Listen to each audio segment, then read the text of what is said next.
Hey everyone, and welcome to Cash Out, the weekly YouTube show where I talk about what happened in the stock market last week and what might happen in the stock market this week.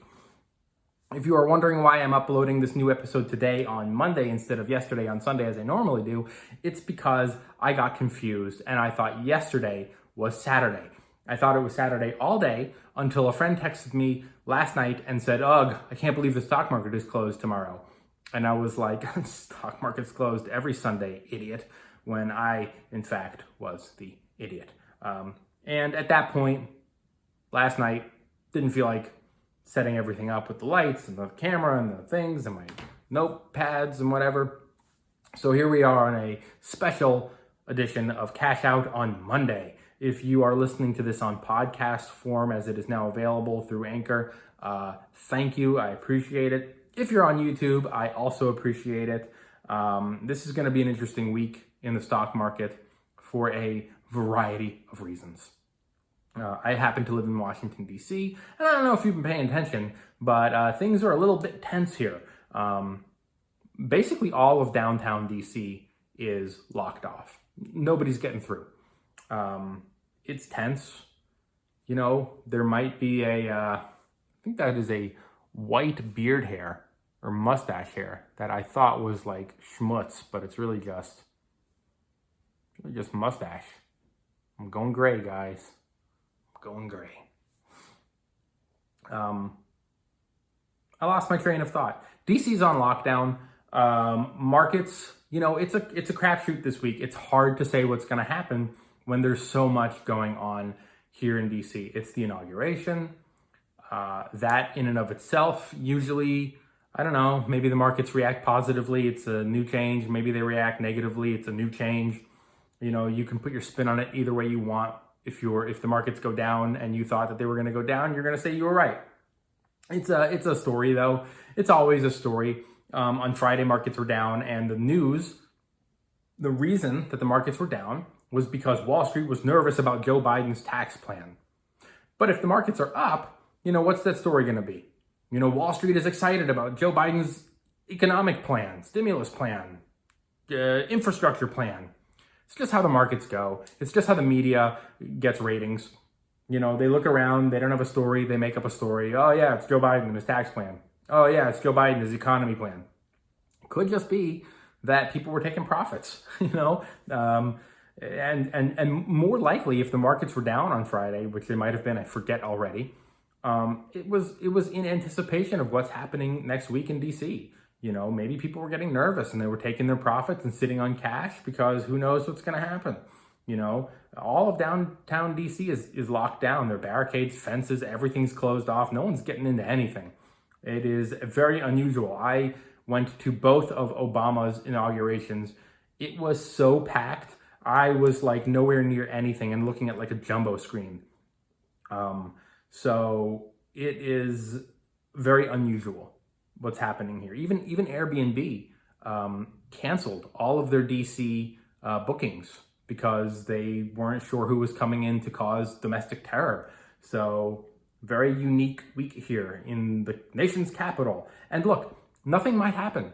You know, nothing. There might be nothing, or there might be something elsewhere. You know, I mean, look, the people who are coming down here to cause chaos, you know, maybe they lack critical thinking skills. I would have to imagine though, watching the news and seeing everything that's going on, that even someone who lacks like basic critical thinking abilities would be watching the news going, let's just stay home and cause problems at our own state capitals.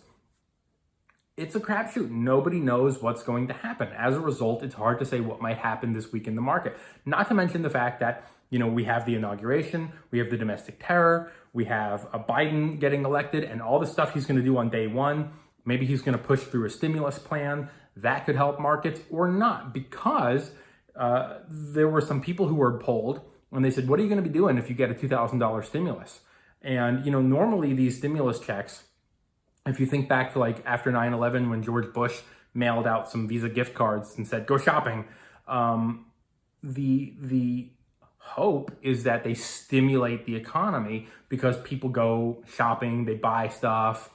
If there's no, you know, but they ask these people, what are you going to be doing with the money that you get? And a lot of them said rent and paying off bills and paying off debts and paying off student loans and stuff. That's not going to stimulate much of the economy. So that, could bring down the markets if people are not using their stimulus money to shop and be reckless and maybe learn a lesson here this time, that they should be paying off debts and saving that money instead of pissing it away on stuff. That could potentially, not boost the markets like we were hoping. We've got some earnings out this week. On Tuesday morning, Bank of America and Goldman Sachs. Banks are always interesting to see what's going to happen. People are falling behind. These banks, though, are charging a fortune in interest rates. So I would be curious to see what happens with Bank of America and Goldman Sachs on Tuesday morning. Netflix is on Tuesday after the market closes.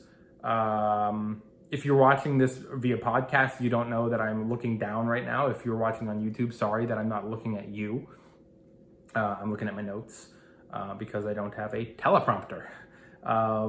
Netflix is on Tuesday. Netflix is an interesting one for me because I try to play Netflix on their earnings occasionally. And I think my track record on playing Netflix into earnings is like 90% failure. I am wrong every single time. For whatever reason, whenever I trade Netflix, and I don't do it every earnings season, but on certain earnings seasons, I think, oh, this is going to be a blowout quarter. And I get it the day or two before earnings, hoping that they have a blowout quarter, and they don't, and the stock tanks, and then I end up either holding it or cutting my losses until it very slowly comes back up. And then I go, I'm not trading this earnings, and that's the one that they have the blowout. So I'm almost wrong on Netflix every single time. I like Netflix as a COVID play. Everyone's home, everyone's bored, everyone's watching stuff. Wednesday morning, we've got Procter & Gamble. That's an interesting one because of, with COVID and the vaccine stuff. On Wednesday evening, United Airlines has their earnings. That should also be interesting because of travel. I wonder, and I think I mentioned this last week too, I wonder if the airlines are going to have a boost in this quarter because of holiday travel, even though it pales in comparison to previous years. That was super annoying. My phone just randomly stopped recording, so I had to figure out what happened. So I'm back. I was talking about United Airlines and their earnings. It should be interesting to see what happens if they get a boost from travel. I think I was saying, even if it's not as busy as it has been in the past, it could still be a bump for them. And Alcoa is having earnings. Alcoa is a U.S. steel manufacturer. They might not have a boost right now, but it is something that is on my radar as a long-term investment that might do well under Joe Biden's presidency, especially if he's doing so many infrastructure projects. I don't know where my camera was before I got so rudely interrupted by my phone, so I'm maybe off center now, and sorry. On Thursday, we have IBM and Intel in the evening. Could be interesting. And that's pretty much it. So some pretty big companies having earnings this week. I would be curious to see what happens.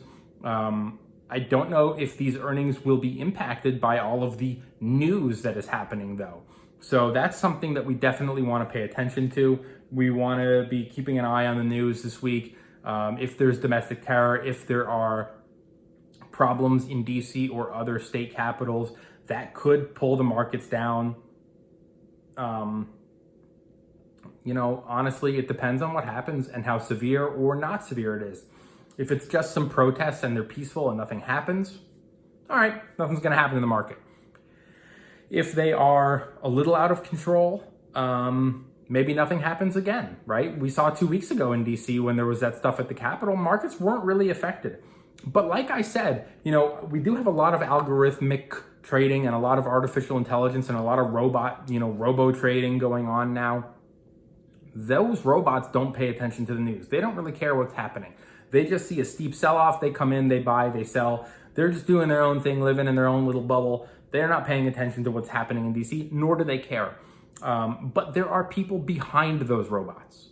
That's the important thing. There are people behind the robots who are funding the robo trading, the AI, the artificial trading and stuff like that, the algorithm-based trading. There are people behind that who are funding it and putting money in and saying, spend X, spend Y, here's our budget, 2 million, 5 million, 30 million, whatever. When those people behind the robots get nervous, that's when the robo trading will be affected, and you'll see slowdowns in the markets maybe, because we know that trading by robot, up to 30 to 80% of all trades, and we don't know the exact number, but it's anywhere from 30 to 80% of the trades being made on any given day are done by robots. If a person who's behind it says, you know what, we're cutting back because these markets are making our investors nervous, we're cutting back, that's when we might see even more selling in the markets. In other words, maybe the robots are keeping things afloat, whereas otherwise, retail investors, people like you and me and hedge funds and stuff like that might be pulling out. Maybe the robot trading is keeping things in, at a certain level. So that's basically it for this episode in terms of what to look for next week. We got some big earnings. We got some interesting earnings. I don't know what's going to happen with Netflix. I don't know what's going to happen. Goldman Sachs is always something that's been interesting to me for some reason. I don't really know why. Alcoa is another interesting play. They're not going to see a bounce, I don't think, because there hasn't been any infrastructure spending. But maybe on their conference call, they will allude to their next quarter and have some forecasts or projections based on maybe Joe Biden's stimulus plan, economic plan, infrastructure plan, getting jobs. Look, if we're going to be doing all this infrastructure like he's talking about, that's going to be creating jobs. What are these jobs going to be doing? Building, fixing, repairing. Our roads are crumbling. Our schools are crumbling. And what do they use? Steel. So maybe Intel might not have a great earnings report, but they might have a great forecast. So that's something to consider. I got my notes here too, because I wanted to talk about after hours and pre-market trading. I get that question a lot, but I can't remember. What I wanted to talk about specifically after hours or pre-market. Someone had asked if there were fees associated with after hours trading. Does it cost extra to trade after hours? And the answer is no. It does not cost anything extra to do it. In other words, if your brokerage that you're using, like Ameritrade or Webull or Robinhood, if they don't charge extra, if they don't charge for you to make normal trades, they're not going to charge you extra to trade after hours. There's just one thing you need to know. If you're going to trade after hours, it's crucial that you switch your order from day, which is 9:30 to 4, to extended hours. Extended hours covers both pre-market, so in the morning before the markets open, and after hours when the markets have closed. If you don't set your order to extended, so if it's say 4:30 and you go, oh man, I got to dump the stock, it's crashing, and you just go and set in an order to sell, it won't go through until the following morning because you didn't switch it to extended. If you switch it to extended, your order will go through after hours on a couple of assumptions. One, when you're trading after hours, there can be two things. There can be tons of volatility because maybe earnings have come out, or maybe there's some news that has come out after the markets have closed that drive the stock up. And then all of a sudden there are tons of people coming in, buying and selling after hours. On the other hand, the stock might be very quiet because there's decreased volatility. Markets are closed. Everyone's gone home. Nobody's paying attention. The day is over. So if you're looking at your stock and you go, I kind of want to sell it now at 5:30 in the evening, but there's no real news, there's no real volatility, nobody's really paying attention to it, you might have a very hard time selling your stock because there's no buyers out there looking for that exact price because markets are closed. So what you'll notice is that the bid and the ask, that's what people are buying and selling the stock for, has a very far spread. During market hours, the bid and the ask are neck and neck. It's usually within a penny, $10.01, $10.02. They're neck and neck. When the markets are closed, the bid and the ask, unless there's news going on, the bid and the ask can be far apart. It can be 60 cents, it can be $3. It's all over the map, depending on the stock. So you might have a very hard time selling your stock pre-market or after hours, depending on what's going on. Another question I was asked was about a lawsuit against Robinhood, $65 million lawsuit. They wanted me to explain what was happening with this lawsuit. So I'll go into more depth here. Robinhood is being sued for not disclosing on their website how they make money off of you. It's obvious on Ameritrade back in the day when it cost $10 to buy and $10 to sell. That's how they were making their money, through transactions. And it's also disclosed in their fine print. Robinhood didn't do that. See, Robinhood doesn't charge transactions. Nobody does anymore. But they all have to make money. How do they do it? The way Robinhood makes their money is the exact same way that all other brokerages make their money. The only difference is Robinhood didn't disclose it. That's why they're being sued. They use something called a market maker, and they use two companies. They use Citadel, I think, and Virtu. I think those are the market makers that they use. Don't quote me. And the way that it works is an order comes through on Robinhood, and then Robinhood passes that order to someone called a market maker, these two companies. The market maker then executes the buy or the sell. A lot of times market makers actually own the stock. They'll buy it from you, and then they'll turn around and sell it to someone else on another brokerage or on Robinhood or anywhere to anyone. And they decide they'll take it from you from $10 a share, and they'll turn around and they'll sell it for $10.03 or $10.05. And they'll keep that little bit of difference for themselves as their commission or profit or whatever you want to call it. In exchange to get all of Robinhood's buy and sell orders, these market maker companies pay Robinhood. They say, hey, we'll pay you, you send everyone to us. And then we'll turn around and sell their shares, and we'll profit off of that. So it's a win-win for everyone. Ironically, if you think about it, Robinhood steals from the rich to give to the poor. But Robinhood, the app, steals from you to give to the rich and to themselves. So it's the opposite of Robinhood. It's a little ironic. They're taking your money, and as a result of using these market makers, they're manipulating the prices, and it's maybe slowing down some of the trades. So the trade prices maybe aren't as accurate or as fast as they would be on, say, Ameritrade or another one like that. They also charge the most. If you look at it, maybe I'll put in the graphic here. I'll have to find it. So if you're watching on the podcast, you're gonna have to pull it up on YouTube and check out the video too. They all use market makers, but the fees to the market makers are dramatically higher on Robinhood. It might not seem like a big deal to you. You might not notice it. You might not even, okay, so what? They have to make their money. It's 2 cents, it's 3 cents, it's 5 cents. Big deal. It doesn't affect me in any way. This is small potatoes here. It becomes very large potatoes when they are making hundreds of thousands, if not millions of trades per day, and Virtu or the other market maker company are getting all of Robinhood's money, or all of Robinhood's orders are going through these two firms. They're making a killing. They're making hundreds of millions of dollars off of this. And Robinhood is profiting off of it too, because these companies are paying Robinhood in exchange to get all their orders.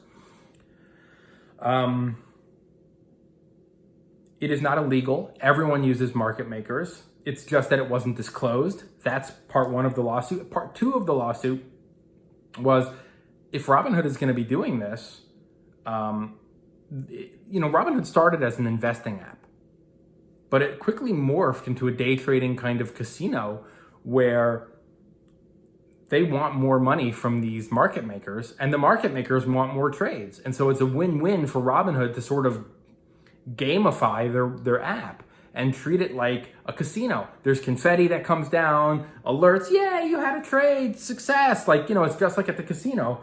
They even have the spin wheel, like how the numbers turn. It's very much like a slot machine platform, the way they've set up the app. This is done to lure in new, inexperienced investors and treat it like a game. Gotta make another trade, because they're profiting off of you. As with any corporation, they want more. That's the goal. More. And so that's the issue here with Robinhood, is that they preyed upon inexperienced investors by treating the app more like a game and taking advantage of people and not disclosing that they were using market makers. That's the Robinhood lawsuit. So I think we've wrapped up this show.